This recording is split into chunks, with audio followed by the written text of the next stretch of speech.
अहिल्यानगरच्या शेवगाव तालुक्यातली ही दृश्य आहे। या ठिकाणी देवटाकळी शिवारामध्ये मोठा पूर आला। पुरात अडकलेल्या नागरिकांची हेलिकॉप्टरच्या मदतीने सुटका केली जाते। अनेक जण पुरामध्ये अडकल्याची माहिती मिळते आणि त्या पार्श्वभूमीवर हेलिकॉप्टरच्या सहाय्याने त्यांचं रेस्क्यू केलं जातं।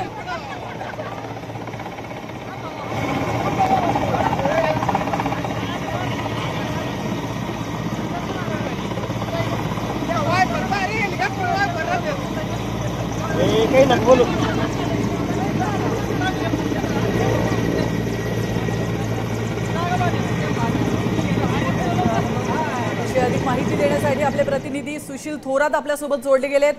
सुशील, अहिल्यानगर मधली ही विदारक अशी दृश्य आहेत। ही दृश्य कुठल्याही नदीची नाही आहेत, तर एका लोकवस्तीची ही दृश्य आहेत। नेमकं काय घडतंय आणि कशा प्रकारे हे रेस्क्यू ऑपरेशन राबवलं जातं? नक्की जर आपण पाहिलं तर अहिल्यानगर जिल्ह्यात गेल्या 4 ते 5 दिवसांपासून मोठ्या प्रमाणात पाऊस पडत आहे आणि एकंदरीत जर आपण पाहिलं तर प्रत्येक तालुक्यामध्ये जे ओढे नाले आहेत त्यांनी नदीचं स्वरूप घेतलेलं आहे।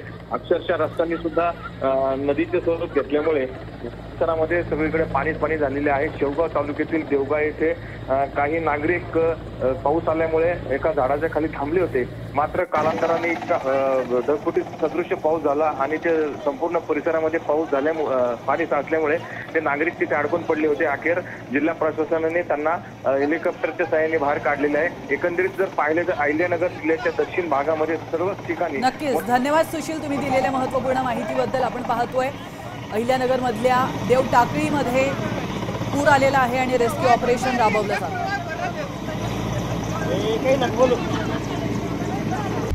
आता isakal.com आहे देशातील नंबर 1 ची मराठी न्यूज वेबसाईट। प्रत्येक अपडेटसाठी isakal.com ला नक्की भेट द्या।